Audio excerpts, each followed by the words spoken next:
Saludos nuevamente y vamos a continuar con las actividades de este curso internacional de actualización en anestesiología en el módulo específico de reanimación cardiopulmonar en sala de operaciones y pues el día de hoy en esta charla me toca platicar sobre una de las partes más importantes de la reanimación en el perioperatorio, que es la prevención del paro. Si bien es cierto que podemos ser muy hábiles para el retorno a la circulación espontánea, recordar las fases de paro cardíaco, saber a qué tratamiento enfocarnos, si es temprano, si es fase eléctrica, si es fase mecánica, si es fase metabólica. Y entonces toda esta información puede hacer la diferencia en el momento de lograr un retorno a la circulación. Pero el anestesiólogo debe, en su función de monitor, del primer monitor en sala, poder identificar aquellos escenarios en donde la evolución natural es hacia el paro cardíaco y la falla ventricular es uno, tanto derecha como izquierda, a la que no estamos acostumbrados a pensar. Y una vez que la empezamos a sospechar, la forma de abordarla paso a paso puede ayudarnos a evitar una catástrofe tal como un evento de paro. No hay conflictos de interés al momento de presentar esta charla. Como les describí en pláticas previas, este es el temario y en esta ocasión me toca hablarles, dentro de las 3 charlas que me corresponden en este módulo, sobre falla ventricular y prevención de paro cardíaco. De tal forma que no les voy a hablar de cómo sacar de paro a un paciente en falla ventricular. El tratamiento debe ser de acuerdo a los algoritmos previamente descritos, con la ciencia de reanimación previamente platicada y el monitoreo como guía en el paro. Sino vamos a hablar cómo prevenirlo. Sobre todo vamos a hablar cómo prevenirlo cuando ya lo estamos sospechando que hay un evento de paro secundario, o bueno, que habrá un evento de paro secundario a falla ventricular. Nuevamente les presento el algoritmo. Como les dije, si me lo solicitan se les puede enviar y lo vamos a estar utilizando en el taller. Ahora, ¿cuáles van a ser los objetivos de esta charla? Continuar con la descripción de todas las herramientas que tenemos para prevenir el paro cardíaco y hablaremos de falla ventricular en el perioperatorio. Si bien es cierto que sospechar de falla ventricular es algo que requiere tiempo y cierto colmillo, por así decirlo, una vez que se sospecha nos comenzamos a perder respecto a qué números del monitoreo son útiles y hacia dónde dirigir nuestros esfuerzos de prevención del paro cardíaco. Entonces yo les voy a mostrar un algoritmo más que enfocado al diagnóstico, va a ir enfocado al tratamiento de la falla de una u otra cavidad, guiado por monitoreo ya previamente conocido o disponible por un anestesiólogo. Hablaremos primero de falla ventricular izquierda. Empezaremos del lado izquierdo, pues es el ventrículo con el que estamos más familiarizados y habituados. Sin embargo, siempre somos malinchistas hacia el lado derecho, aun cuando el derecho tiende a tener una importancia muy grande para eventos catastróficos cardiovasculares, y en el perioperatorio no está exento de ello. Este es el artículo de donde se extrae este algoritmo. Está tanto el de falla derecha como el de falla izquierda y vamos a ir desmenuzando cada uno de ellos. En este caso vamos a desmenuzar el de falla ventricular izquierda. Vamos a ir paso a paso a cada uno de ellos. Entonces la primera pregunta es, bueno, yo sospecho que mi paciente tiene falla ventricular. Ya descarté que no existe hipovolemia como causa de la alteración hemodinámica, que no exista algún otro evento desencadenante. La primera pregunta es, ¿sospecho de falla ventricular y el paciente está hipotenso? Y entonces puede ser que no. Y entonces se presenta ese escenario de paciente con síndrome de bajo gasto hipertenso. Se puede llegar a presentar, y si se confirma, sobre todo asociado a una evaluación ecocardiográfica, el diagnóstico de vasoconstricción o de una presión de pulso muy estrecha, que lo podemos ver en el monitoreo, hay que quitarle la poscarga. Recuerden que todo paciente hipertenso traduce exceso de poscarga y eso cansa al miocardio. La hipertensión cansa al miocardio y hace que se desequilibre el aporte y consumo de ese tejido. Estas son algunos de los ejemplos de las estrategias que podemos utilizar. Hidralazina, pues algo muy familiar en México. Nitroprusiato o nitroglicerina, que también podemos utilizarlas, sobre todo en pacientes con falla ventricular. Ahora, si no hay hipertensión, o sea, el paciente está hipotenso, nuestra primera estrategia debe ser siempre administrar oxígeno a la máxima concentración posible. FiO2 al 100%. No importa que ya esté bien descrito cómo es que la FiO2 al 100% puede llegar a hacer daño. Este es un escenario catastrófico y deberíamos aportar el 100% del oxígeno, digo, descartando que pueda esa no ser la causa, bueno, ser la causa más bien del paro, y retirar el PEP. El PEP, la presión positiva al final de la expiración, además de que, bueno, tiene grandes beneficios, uno de ellos, una de las bemoles de esta herramienta o esta estrategia, es que al distender los alvéolos también comprometo el llenado ventricular izquierdo. Entonces se recomienda retirar el PEP o incluso llegar a este concepto de CEP, que significa cero PEP. Si el paciente lo tolera, si su enfermedad pulmonar no lo contraindica, podríamos hacerlo todo con el objetivo de retornar precarga a cavidades izquierdas. Si ya retiramos PEP y estamos asumiendo que ya hay una adecuada evacuación de volumen alveolar, tendríamos que checar la presión venosa central, la variación de presión sistólica y la variación de presión de pulso.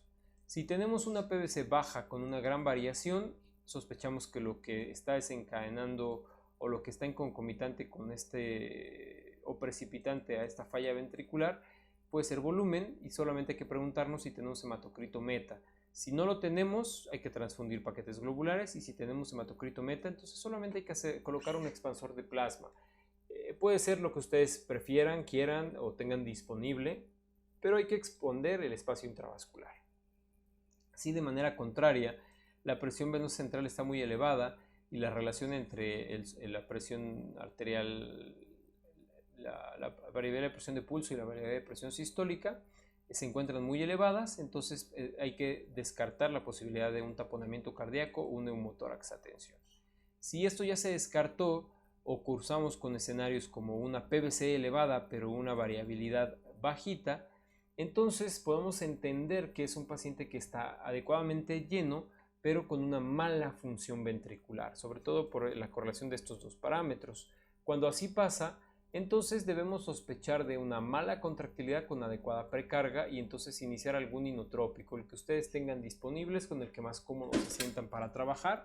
Y si a pesar de iniciar el inotrópico consideramos o seguimos en un estado de choque como consecuencia de la hipotensión, ahora sospechar que puede estar vasodilatado. Muy importante no dejar de lado que la vasodilatación como consecuencia de una respuesta inflamatoria, de un proceso infeccioso, puede ser lo que esté desencadenando la hipotensión. Y entonces, una vez que ya optimizaron el gasto, o sea que ya optimizaron, ya están seguros que el paciente sí tiene gasto, sí tiene una función ventricular, entonces hay que vasoconstreñirlo. Si es que la sospecha, sobre todo en resistencias vasculares muy bajitas, como 150 a 400 dinas, entonces hay que colocar un vasopresor o coadyuvar, por ejemplo, la infusión de epinefrina con endobutamina, fenilefrina, noradrenalina, hasta lograr un rango de normalidad de por lo menos 800 dinas.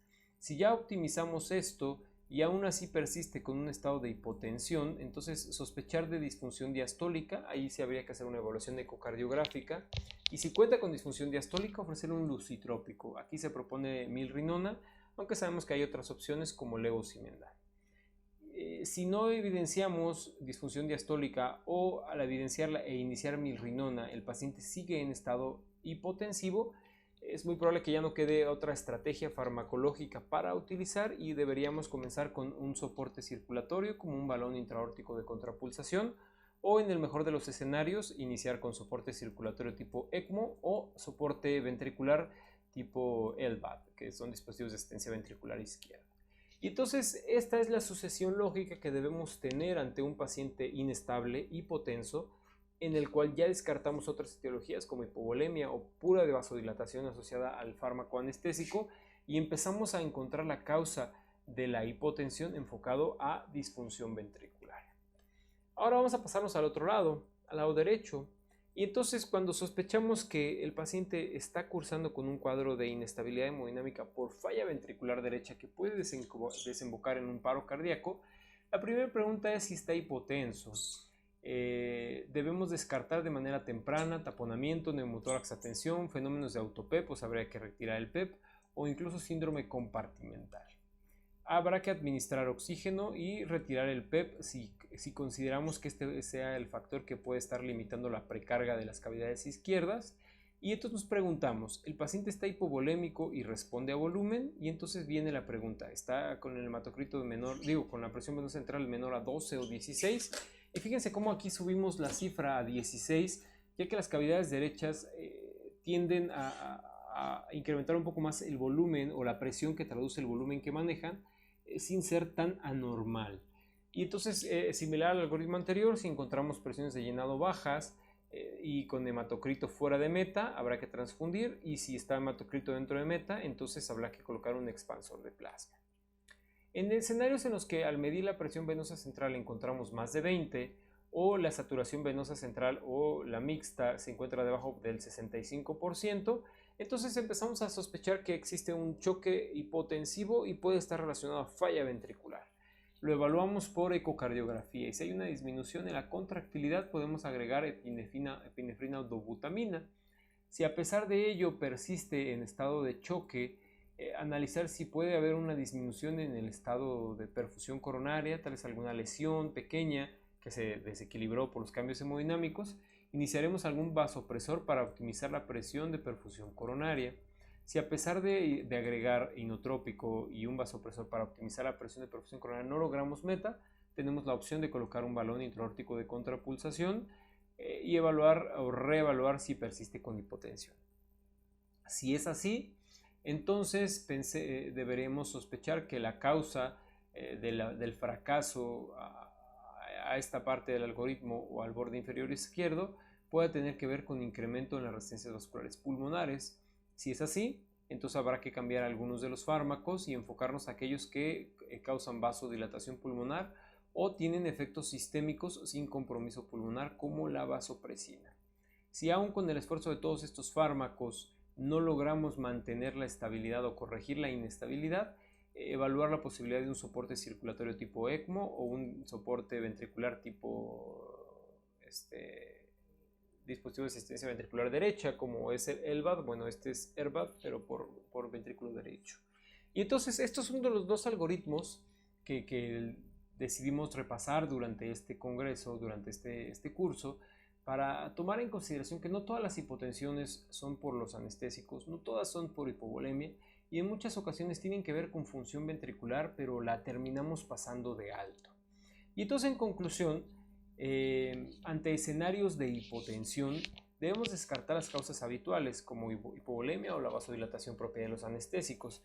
Si aún tomando en consideración esto, persiste la hipotensión, pensar que la posible etiología sea falla ventricular, y de ahí empezar a tener algunos parámetros que nos guíen tanto para diagnosticar si es una derecha o una izquierda, y guiar si lo que requieren es presión, es volumen, es vasopresor, es inotrópico. Algoritmos que a mí me parece muy útil siempre tener a la mano para recordar y poder aplicar si es que sospechamos que nuestro paciente está en hipotensión o en instabilidad hemodinámica como consecuencia de alguna falla ventricular.